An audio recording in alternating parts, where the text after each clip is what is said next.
I wake up to a sharp, blinding pain that doesn't seem to belong to any single part of my body. It's everywhere. My head throbs like it's being split open from the inside, my chest feels tight, and my left arm refuses to move no matter how hard I try.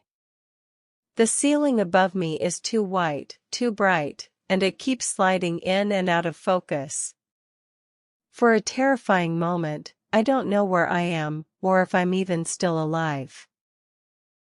I try to speak, but my throat is dry, and the sound that comes out is barely a whisper. Panic rises in my chest, fast and uncontrollable. I can hear distant voices, the squeak of wheels, the beeping of a machine keeping track of something vital. Me, I assume. That's when it hits me with full force, I survived. Whatever happened, whatever crushed my body and stole the breath from my lungs, didn't finish the job. But surviving doesn't feel like winning. My body is weak, fragile, heavy like it no longer belongs to me. I'm scared in a way I haven't felt since I was a little girl. The kind of fear that crawls into your bones when you realize how close you came to dying alone. I try to remember the moments before the darkness, but my thoughts are scattered, broken like glass. An ordinary day. A drive I've taken hundreds of times. And then, nothing. Dear listeners, before I go on, let me say this. If stories like mine matter to you, if you believe voices like mine deserve to be heard, please subscribe to this channel. It's a small gesture, but it keeps me company as I tell you what happened next. As I lie there, trapped inside a body that won't cooperate, my mind does something strange. It sharpens. Every sound feels louder. Every word spoken near me feels important, dangerous even. I catch fragments of conversation. About my condition, about how serious the accident was, about whether I'll be okay. Someone mentions family. Someone else asks questions that don't sit right with me, questions that feel less about my life and more about what happens if I don't make it. And in that fog of pain and fear, another thought presses in, one I shouldn't be thinking about at a time like this. Something recent. Something life-changing. Something I haven't told a single soul yet. I want to believe the accident was the worst thing that could happen to me. I want to believe surviving means the danger has passed. But lying there, staring at that unforgiving white ceiling, I feel it deep in my chest. That was when I realized, surviving the accident was only the beginning. Before any of this happened, before the accident, before the hospital lights, before fear became something I carried in my chest every day, I was just an ordinary older woman living an ordinary, quiet life. My name doesn't matter nearly as much as my age does. I'm 68 years old, and I've lived long enough to understand that life rarely announces its turning points. They sneak up on you, disguised as routine. For decades, my world was small but familiar. A modest house I'd lived in for years, the same creaky floors, the same kitchen window that caught the afternoon sun just right. I worked hard when I was younger, raised my son alone after his father passed, and learned early how to stretch a dollar without stretching my dignity. I never expected much from life beyond peace. And for a long time I had it. My son, my only child, was once the center of my universe. I was the kind of mother who packed lunches with handwritten notes and stayed up late sewing buttons back onto school uniforms. I missed vacations, skipped indulgences, and told myself it was all worth it because I was building something that mattered. A good man. A stable future. A family that would always look out for one another. For years, I believed I had succeeded.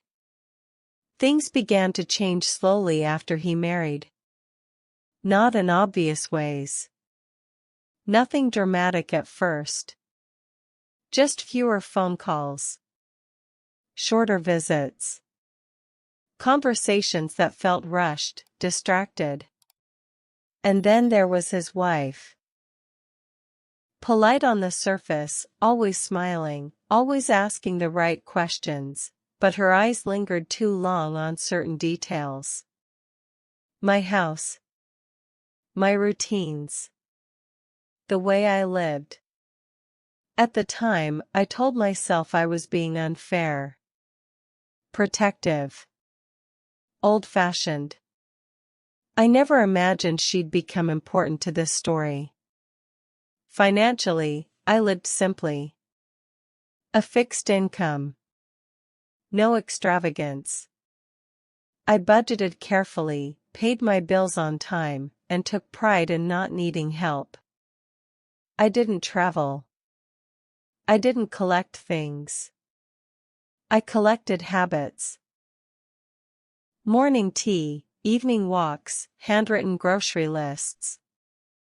I was invisible in the way older women often are, and I had made peace with that. Then came the phone call.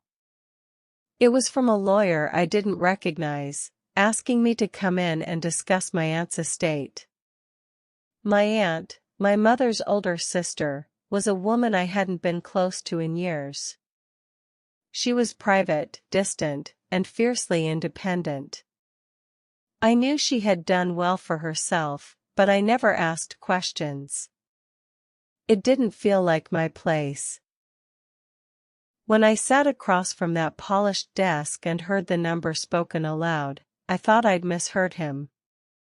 $40 million. I remember gripping the arms of the chair, certain I might faint. The room felt too small. The air too thin. A woman who had spent her life counting pennies doesn't simply absorb a number like that. I didn't cry. I didn't smile. I just sat there, nodding, while my heart raced and my hands shook under the table. My first thought wasn't greed. It wasn't luxury. It was family. I thought of my son. His mortgage. His stress. The future I could finally ease for him. I thought of security, of knowing I'd never have to worry about medical bills, repairs, or being a burden. But mixed in with that relief was something else. Instinct. A quiet voice telling me to slow down. I didn't tell anyone. Not my son. Not his wife. Not a friend. I told myself it was temporary, that I just needed time to think, to understand what this meant for my life. The money felt unreal, almost dangerous. I wanted to be careful. I wanted to remain myself. I never imagined that keeping silent would become the most important decision of my life. Because less than a day after that meeting, before I could share the news or even fully process it, I got into my car to run a simple errand. And I never made it back home the same person. That morning began like so many others. Ordinary. Quiet. The kind of day that gives you no warning it's about to split your life in two. I remember standing in my kitchen, rinsing out my teacup, the radio murmuring softly in the background. The sun was already high, spilling through the window and warming the countertop beneath my hands. I had an errand to run, nothing urgent, nothing unusual. Just a short drive I'd taken hundreds of times before. I grabbed my purse, locked the door, and walked to my car without a single uneasy thought. If I had known what was waiting for me on that road, I might have stayed home. But life doesn't grant us that kind of mercy. The drive itself was uneventful at first. Traffic was light. The sky was clear. I remember thinking how calm everything felt, how rare that sense of calm had become. My mind drifted, as it often did lately, back to the conversation with the lawyer. The number echoed faintly in my thoughts, unreal and heavy. $40 million. I shook my head slightly, as if that could knock the thought loose. Then, in a fraction of a second, everything changed. There was a flash of movement to my left. A sound, metal screaming against metal, so loud it felt like it tore through my skull. My body jerked violently, thrown sideways as if it weighed nothing at all. The seatbelt cut hard into my chest, knocking the air from my lungs. I remember trying to scream, but the force stole my breath before my voice could form. The world spun. Glass exploded around me, sharp and blinding. Pain burst through my arm, my ribs, my head, too much to process, too fast to understand.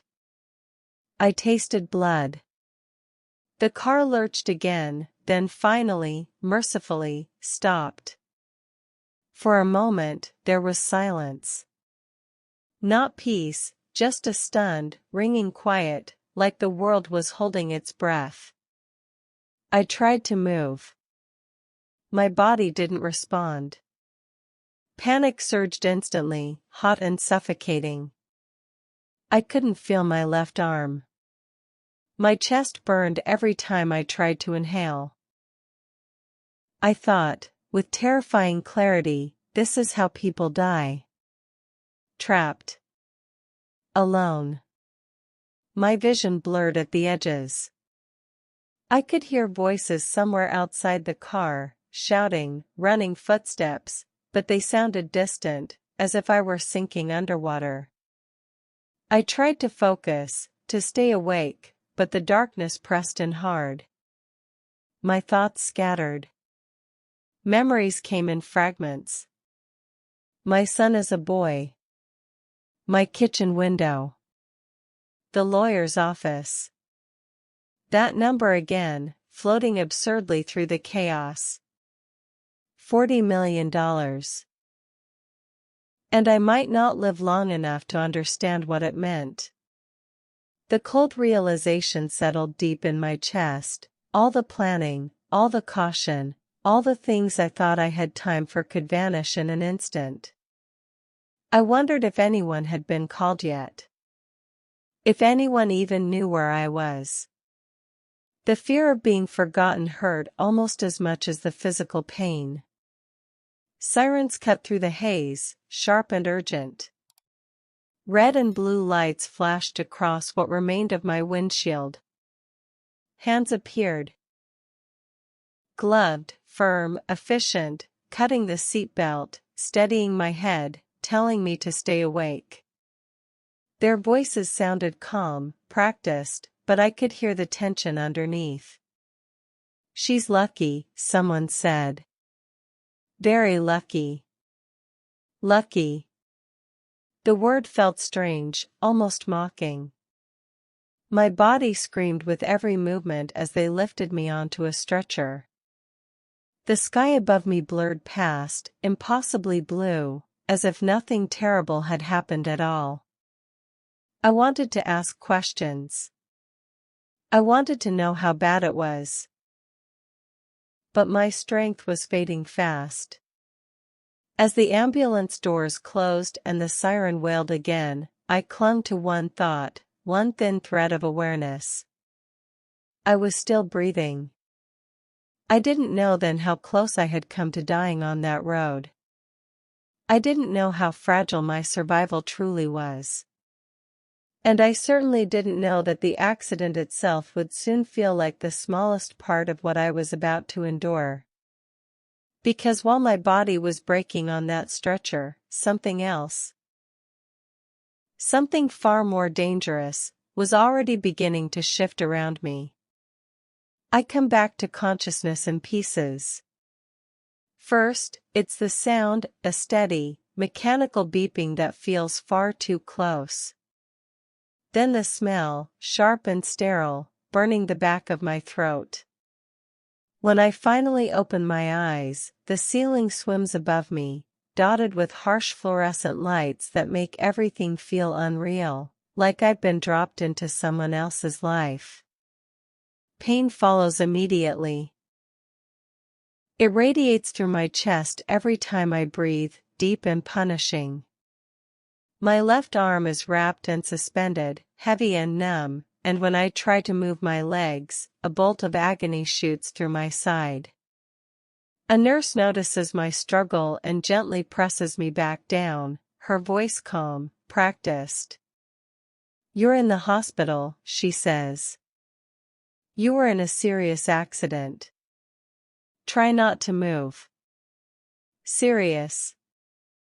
That word lands harder than the pain. I swallow, my mouth dry as sand, and manage to ask the only question that matters to me in that moment. Did you call my family?"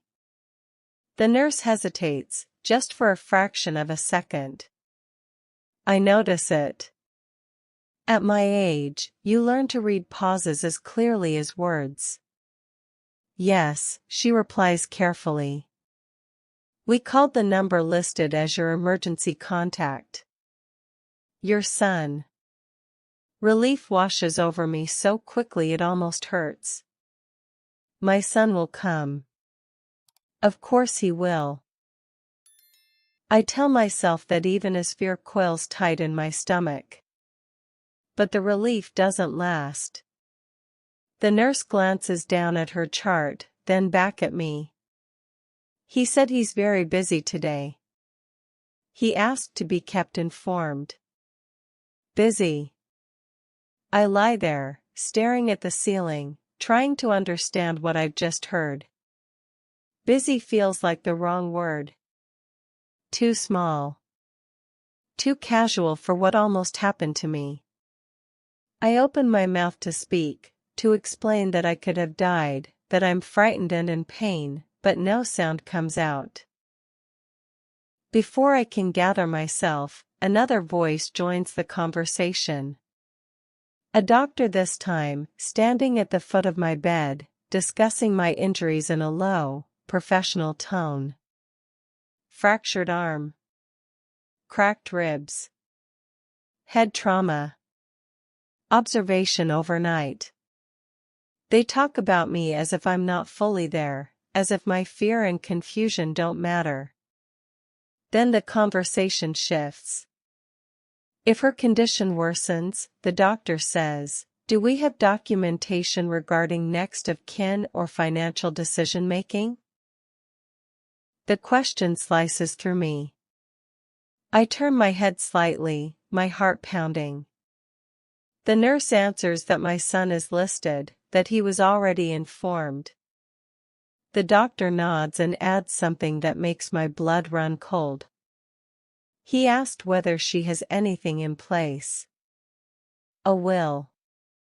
Beneficiaries. I feel the room tilt. That wasn't concern. That wasn't worry about my recovery. That was curiosity. Calculation. And it came far too fast. I close my eyes, pretending to drift back into sleep, but my mind is wide awake now, sharper than it's been in days. My son hadn't asked how badly I was hurt. He hadn't asked if I was awake, or scared, or in pain. He asked about what would happen if I didn't make it.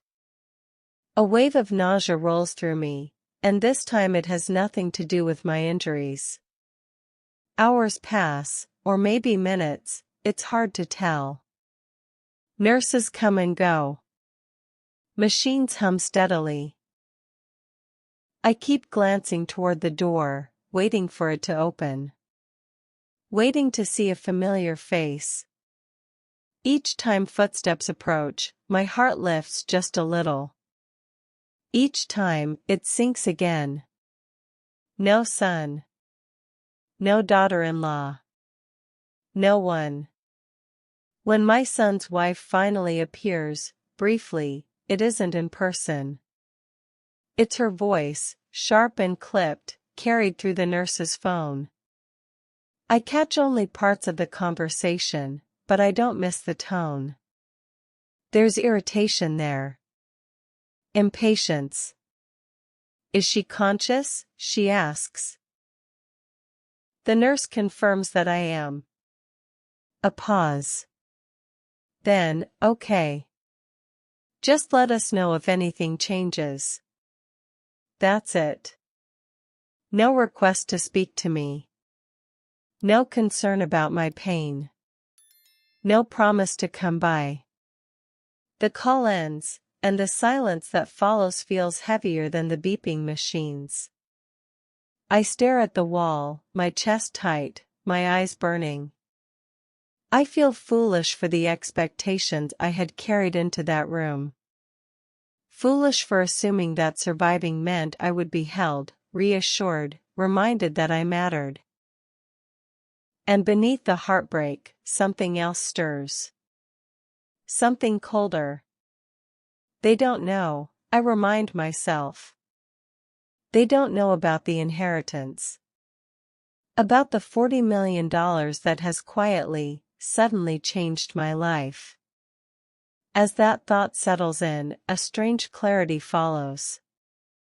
If this is how they react when they believe I have nothing, when I am weak, injured, possibly dying, then I need to be very careful about what they learn next. I turn my face toward the window, watching the light fade as evening approaches. My body aches. My heart aches more. But my mind is clear. Lying there alone, abandoned in a room full of machines, I make a decision that will shape everything that comes after. I will say nothing. Not about the money. Not about my suspicions. I will watch. I will listen. And I will survive this, not just the accident, but whatever comes next. Because in that hospital bed, I begin to understand something terrifying and true. The danger didn't end when the car stopped moving. I spend the next several days drifting in and out of sleep, my body trapped in a slow, painful rhythm of medication schedules and cautious movements. Every breath reminds me of my cracked ribs. Every attempt to shift in bed sends sharp warnings through my arm. But as my body struggles to heal, my mind becomes frighteningly alert. No one comes. Not once during those first days does my son walk through the door. No flowers arrive. No whispered apologies. When the nurses ask if I'm expecting visitors, I shake my head and look away, embarrassed by the answer. I tell myself they're busy. That life gets complicated. That accidents are inconvenient. But deep down, I know better. When I'm finally discharged, a nurse wheels me to the entrance and helps me into a taxi. The sun outside is blinding, cheerful in a way that feels almost cruel. As the car pulls away from the hospital, I watch the building shrink behind me and feel something inside my chest harden. I went in believing family would be my safety net. I leave knowing I am on my own. At home, everything feels different. The house smells the same, looks the same, but I don't. I move carefully, slowly, like a guest in my own life. Sitting down hurts. Standing up hurts. Even silence hurts. My phone sits untouched on the table for hours at a time, and when it finally rings, my heart jumps before sinking again. It's my son's wife. Her voice is lighter than it was at the hospital, almost pleasant. She asks how I'm feeling, tells me she's glad I'm home. The words sound right, but they don't reach her eyes. I can hear it in the way she speaks, measured and distant. Before I can answer properly, she adds, "We were so worried." I almost laugh. She asks if I'll need help around the house. If I'm managing my medications. If I'm confused at all. The questions are wrapped in concern, but they come too quickly, too precisely. I answer carefully, keeping my voice steady. I tell her I'm sore, tired, but fine. There's a pause on the line. "Oh," she says. "That's good." A few days later, they come by in person. I hear their car before I see them, and something in my stomach twists. When the door opens, my son steps inside first, smiling stiffly. He gives me a quick hug, careful not to touch my injured side, and asks how I'm doing as if we're catching up over coffee, not recovering from something that nearly killed me. Then she steps in behind him. The moment her eyes land on me, I see it. Her smile falters, just for a second. Her breath catches. Her hands tense at her sides. It's subtle, but unmistakable. Panic flashes across her face before she smooths it away, replacing it with polite concern. "You look better than I expected," she says. Better than expected. I sit there, fragile in my chair, arm in a sling, bruises still yellowing beneath my skin, and yet her reaction isn't relief. It's disappointment. Fear. As if my being alive has complicated something she hadn't planned for. That's when I understand. She thought I might not make it. From that moment on, I say even less than I planned to. I don't mention the lawyer. I don't mention the inheritance. I don't mention the question I overheard in the hospital about beneficiaries. I answer politely, vaguely. I let them talk. I let them watch me. They stay only a short while. My son checks his watch twice. His wife glances around my living room, her eyes drifting to my desk, my drawers, the small filing cabinet by the wall. When they leave, she hugs me lightly, too lightly, and tells me to rest. As the door closes behind them, my heart pounds, not with fear this time, but with certainty. Staying quiet isn't just a choice anymore. It's protection. If I had told them about the $40 million before the accident, I don't know what would have happened. But now, after seeing her reaction, after feeling the tension in that room, I know one thing for sure. Silence is the only reason I'm still in control. And from that day on, I decide I won't just recover. I will pay attention. As the weeks passed, my bruises began to fade, but the unease inside my home only grew stronger. At first, the changes were subtle enough that I almost dismissed them. A comment here. A question there. My son's wife began calling more often, not to ask how I was healing, but to check in on things. Practical things, she called them. Whether I was keeping track of my medications. Whether I'd paid my utility bills on time. Whether I'd felt foggy since the accident. "You did hit your head," she reminded me more than once. Each time she said it, she watched my face closely, as if waiting for me to prove her point. My son echoed her concerns, though less confidently. He'd sit across from me at the kitchen table, hands folded, nodding as she spoke. Sometimes he'd glance at me with something like guilt in his eyes, but he never interrupted her. Never defended me. When she suggested that accidents like mine often led to memory problems later on, he didn't disagree. I began to notice how their visits changed in tone. They no longer came just to see me. They came to observe. To assess. She would ask me the same question twice, then exchange a look with my son when I answered consistently. Or she'd mention something we'd talked about the week before, just to see if I remembered. When I did, she'd smile tightly, as if disappointed. Once, while I was making tea, she reached into a drawer without asking. "Just looking for a spoon," she said casually, though the drawer she opened held papers, not cutlery. I watched her hands move through my things with a familiarity she hadn't earned, and something cold settled in my stomach. They began offering help I hadn't requested. "We could take over your finances," she said one afternoon, her voice syrupy with concern. "Just temporarily. Until you're fully back to yourself."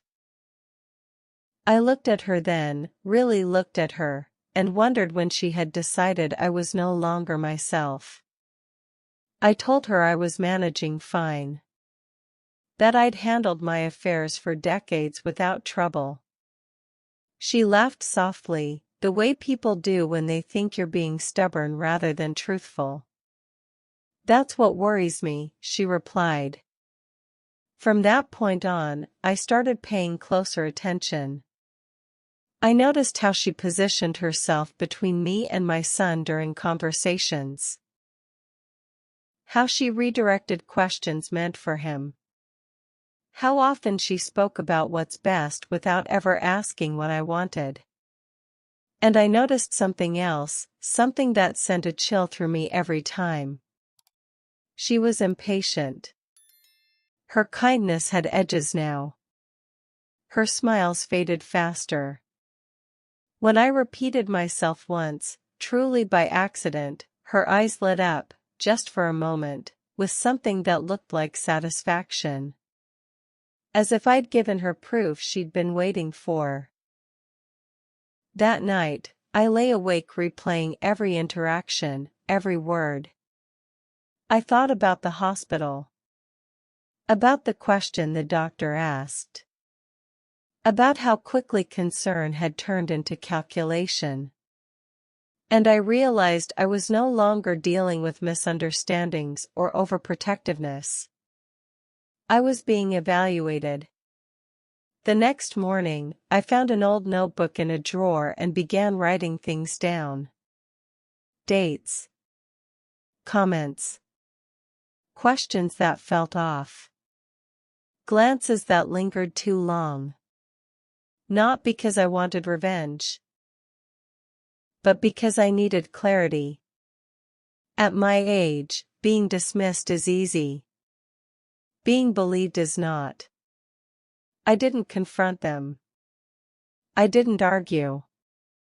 I continued to play the role they seemed to expect, slower, quieter, careful. I let them underestimate me. Because the more they believed I was slipping, the more they revealed themselves. And with every new sign I couldn't ignore, one truth became painfully clear. They weren't worried about my safety. They were waiting for an opportunity. Once I understood what was happening, truly understood it, fear stopped being useful to me. Clarity replaced it. I had spent my life believing that if you were honest, patient, and kind, things would eventually work themselves out. That belief had served me well for many years. But now, lying awake at night with my ribs still aching and my trust in pieces, I accepted a harder truth: kindness without caution is an invitation to be harmed. So I began to prepare. Quietly. Carefully. Without changing my routine enough to raise suspicion. The first thing I did was seek advice, but not from anyone connected to my son or his wife.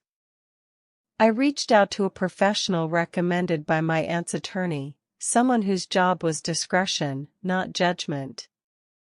I didn't give details at first. I didn't accuse. I simply asked questions about protection, about autonomy, about what could happen if someone decided an older person was no longer capable of managing their own affairs. The answers were sobering. I learned how easily concern could be twisted into control. How quickly help could turn into authority if the right narrative took hold. And most importantly, I learned that timing mattered. Evidence mattered. Perception mattered. If they were building a story about me, then I needed to let them believe it, just long enough. I made sure my inheritance was secured in ways no casual interference could reach. Accounts structured.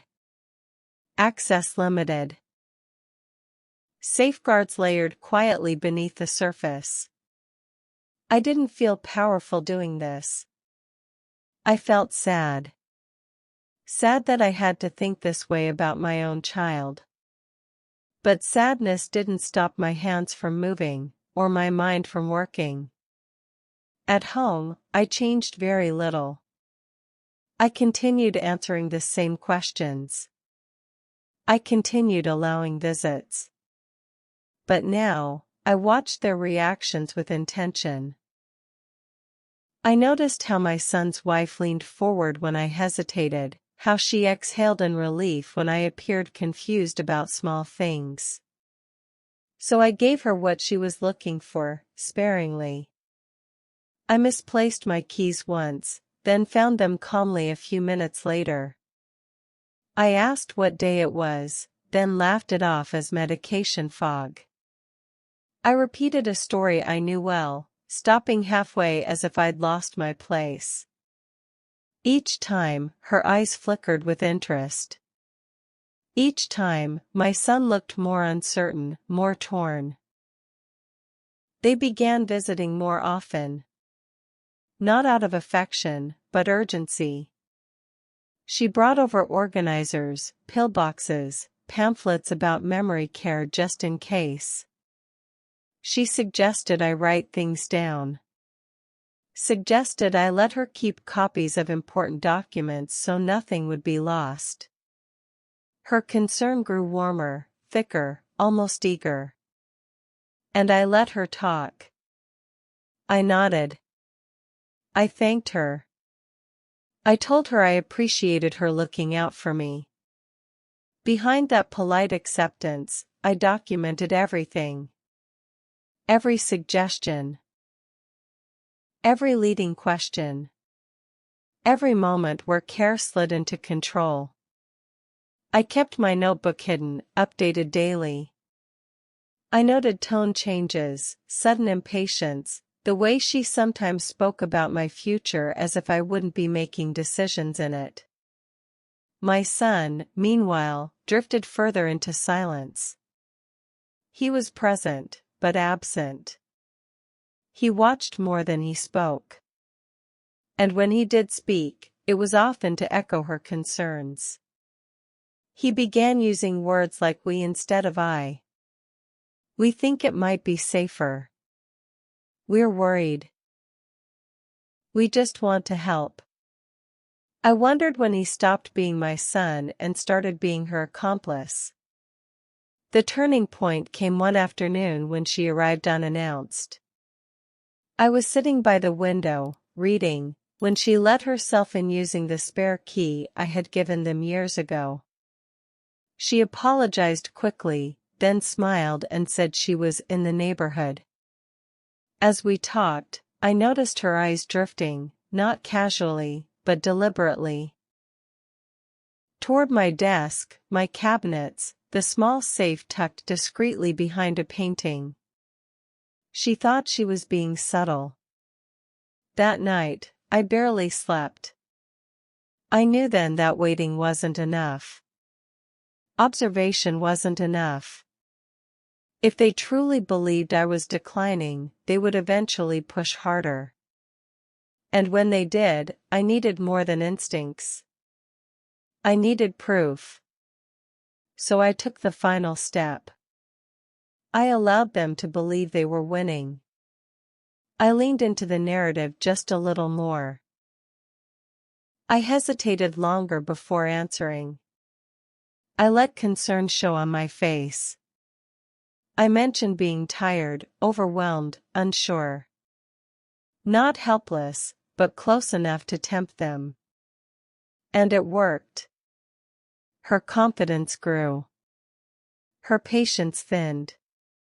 She began speaking openly about next steps. About formalizing help. About making things official. I watched her carefully during those moments. The way her hands clenched when she spoke. The way her voice sharpened with excitement she struggled to hide.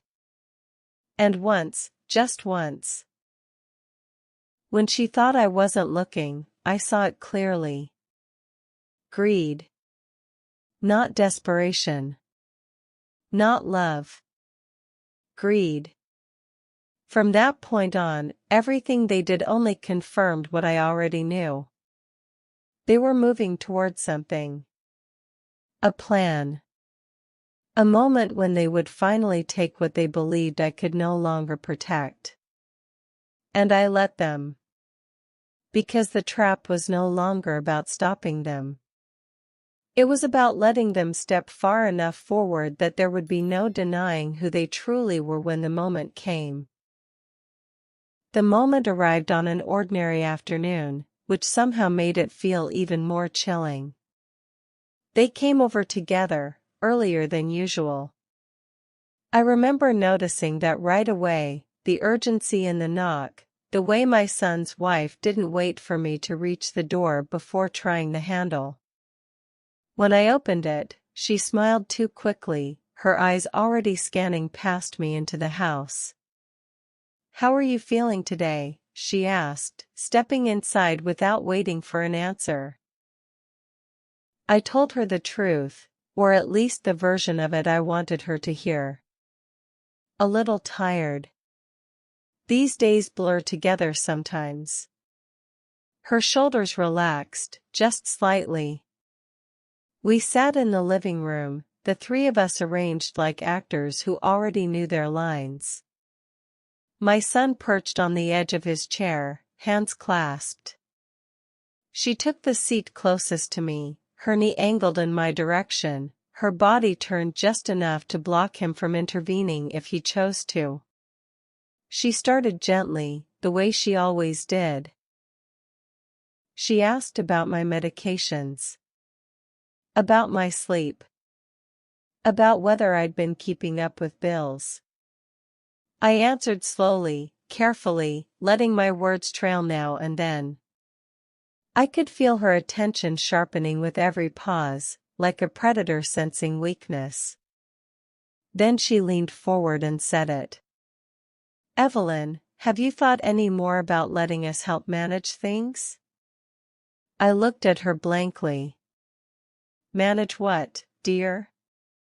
Her lips pressed together for a fraction of a second. "Your finances.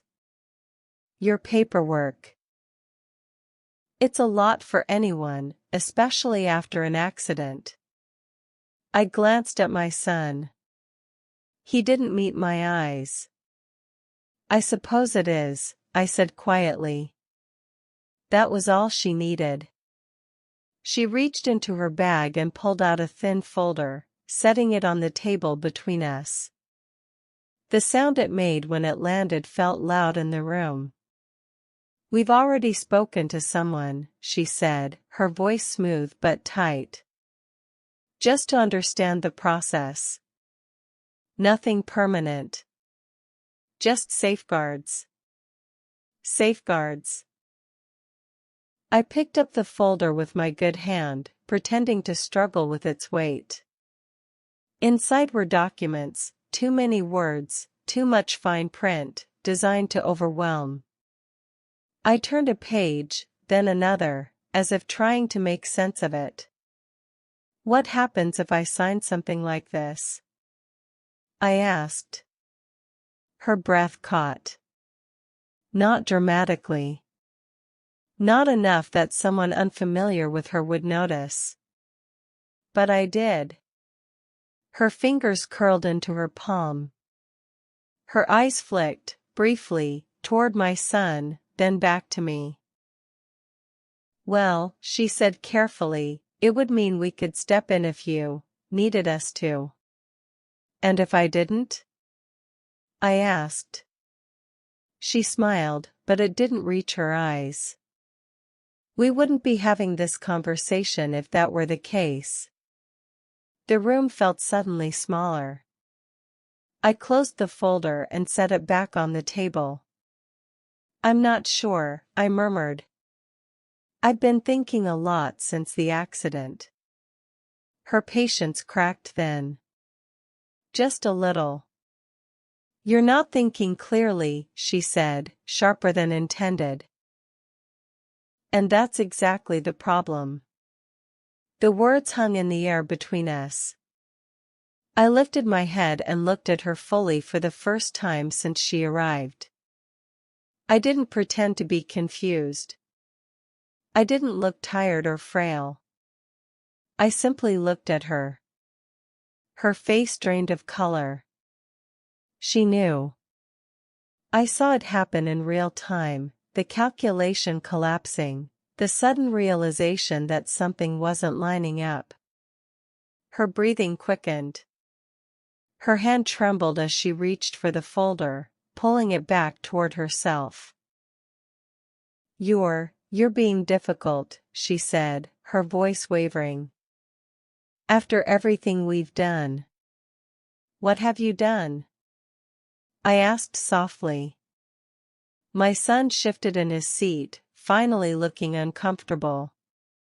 Mom, maybe we should. She cut him off with a sharp glance. That was when panic took over. Her eyes darted around the room, as if she were seeing it for the first time. The desk. The cabinets.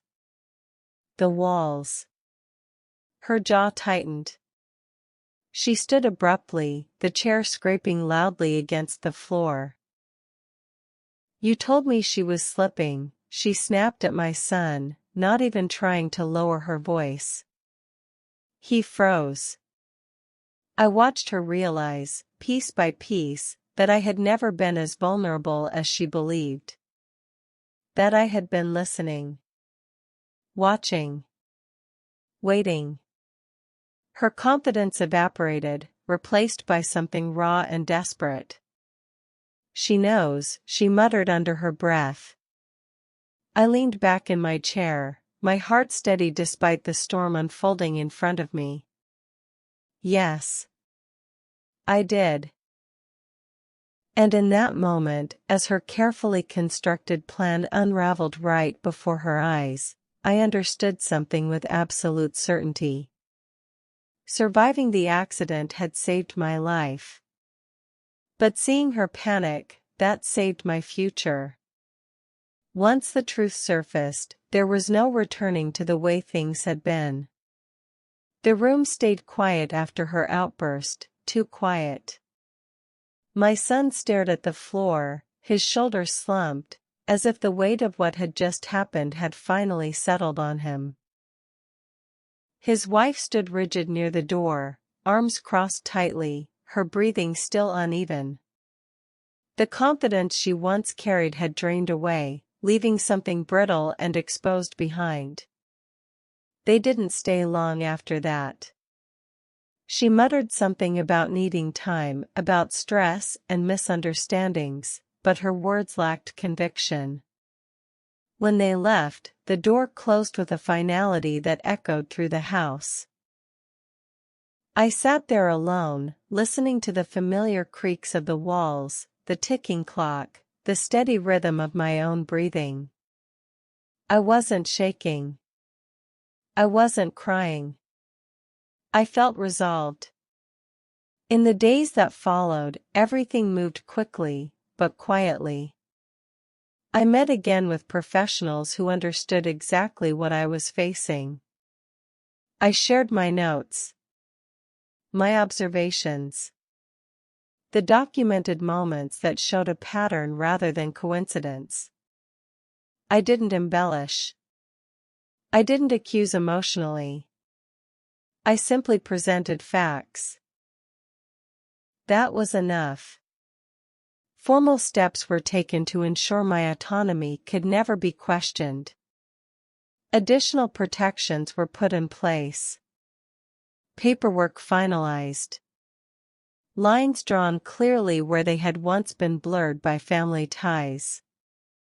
It hurt more than I expected to do these things, not because I doubted myself, but because acknowledging the threat meant accepting what my relationship with my son had become. When he called, his voice was different. No longer confident. No longer rehearsed. He sounded uncertain, even frightened. He asked why I was being so extreme. Why I didn't trust them. I listened quietly, then told him the truth. I trusted you with my life, I said.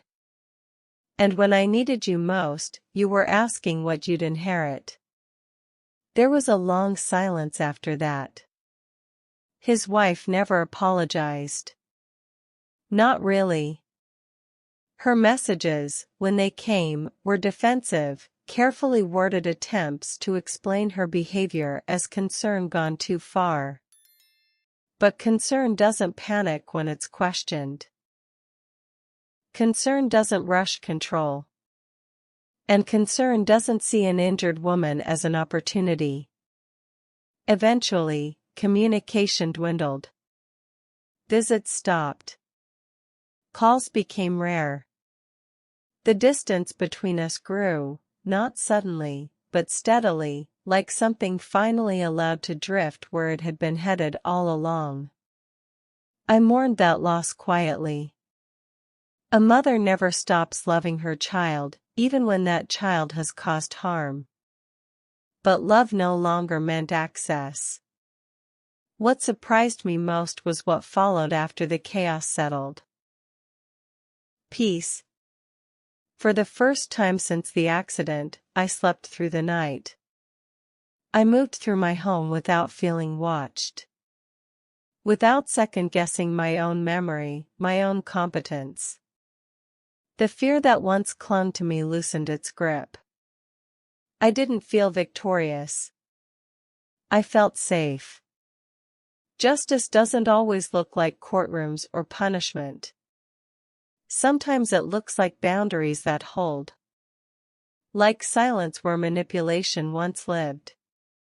Like the steady confidence of knowing your life is still yours to steer. At 68 years old, I learned something I wish I had never needed to know, but I'm grateful I learned it in time. Survival isn't just about walking away from a crash. Sometimes, it's about walking away from the people who would have taken everything if you hadn't opened your eyes when it mattered most. If my story stayed with you, if it made you feel seen or understood, I invite you to subscribe. Stories like mine are not rare, they're just rarely told out loud. By subscribing, you help make space for voices like mine to be heard.